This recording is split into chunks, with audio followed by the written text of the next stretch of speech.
Hey guys, this is MonkinOut bringing you part 6 in my 65-gallon saltwater aquarium build series. Today, if you can believe it or not, I'm actually working on the system's plumbing. This has been way overdue. I don't know what it is, but maybe it's my lack of confidence or knowledge dealing with the plumbing aspect, but my system build, once I got to this stage, just completely stalled into oblivion. And I finally decided I got to do something. I got to get this system, running. I got to get back on track. So ran to the local home store, picked up a whole bunch of different fittings, a couple little things to help assist me in putting this together. And I wanted to make this video to get your feedback because this isn't set in stone. And if there was a time where I needed some feedback or some suggestions from the community out there, this is it. So please, guys, I'm going to show you, everything I've done in here. I'll give you some different camera angles and throw some ideas out there, what I'm thinking. Please give me your feedback. Make some comments out there. Let me know if the approach I'm taking is a decent approach. Is there ways to improve it? Or do you think, this is actually a pretty decent approach. I like what you're doing. Okay. So with that, let me go ahead and grab the camera here, and I'll give you a quick walkthrough as to what I come up with and what I'm doing. Okay, in my case with the system, I have the single bulkhead, for the water going into the sump, and then the single return. So the first dilemma I faced was, how am I going to go from this single bulkhead into two inputs into the sump? So this is what I kind of came up with. First, what I did, 1-inch piece of PVC from the bulkhead. From there, I fit a ball valve in there so I could shut off the main display or even turn down the flow coming into the sump. From there, what I did was I wanted to get a break in the water flow, so I put this 90-degree elbow in here. And then from there, I put a second 90 so I could get like this little short horizontal run. That way I wouldn't have so much whooshing or noise, crashing of the water. I was hoping it would break it a little bit.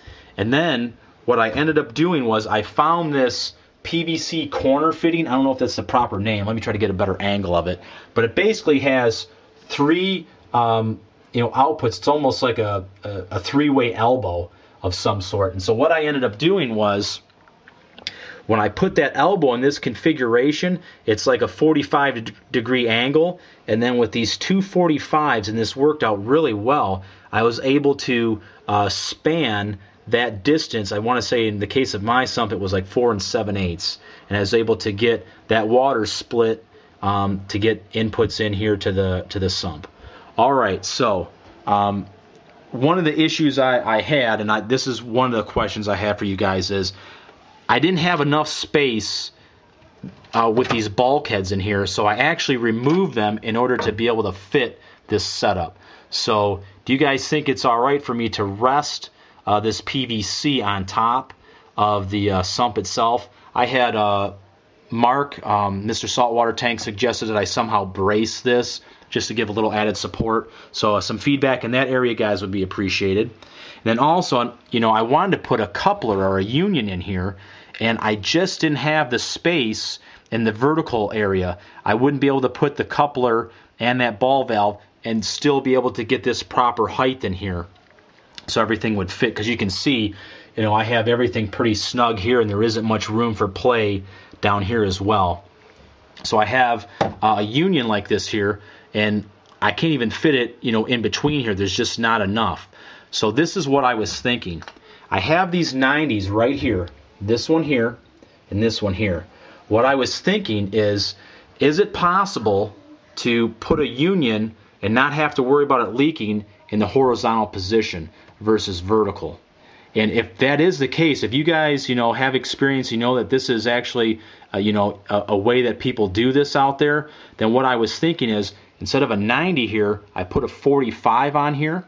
So that way I can get a little bit more distance this way, and then I can bring this piece out further and then put another 45 on there, and then I would actually have this on a slight angle, but I would be able to get enough space between these two pieces here, between these two pieces here, to get a union in there, so that way I can completely separate the two pieces of plumbing without having to cut it. Right now, the only way I'm going to be able to separate these two is I'd have to take a saw or my PVC cutting tool and just cut this right down the middle, and then have to put a coupler in there and re-glue it again. So I was trying to avoid that. So also, if you guys can give me some feedback on that, that would be greatly appreciated. And then the final piece is for the return. Now, I'm not necessarily going to put this bushing directly into the bulkhead. I'll probably put a short piece of PVC and then have a coupler on there that I can glue the bushing into. But the problem I'm having is, let me try to get this out of here. I just got a press fit in there. Is I'm going to use flex line. My return pump has a 1/2 inch male fitting on there, and so what I was going to do, let me actually set this down here. I'm going to take this 1/2 inch barb.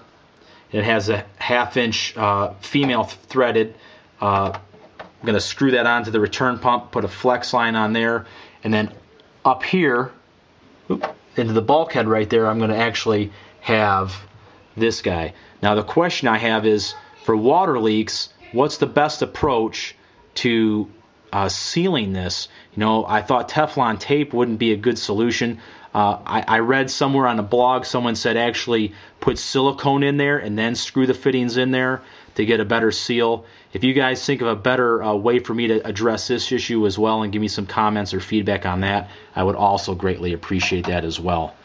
So with that, guys, this is where I'm at thus far. I'm going to try to get this video uploaded right away so you guys get a chance to give me some feedback. And then hopefully from there I'll go ahead and get this thing ready to roll and filled up with some water by the end of the weekend. Right now, I'd also like to take a couple seconds here to thank my subscribers out there, all you guys that have been watching my videos and rating my videos. Thank you very much. I really appreciate it. I'm going to be working on the LEDs as well. I have those in, and I'm kind of wanting to get the plumbing nailed down first. I'm going to move on to the LEDs. I already have my idea of how I'm going to install those. I just have to actually take the time to do it. So you guys take care. Thank you very much for watching. Please let me know what you think of this setup and give me your feedback. It will be greatly appreciated. And with that, this is MonkinOut. Signing.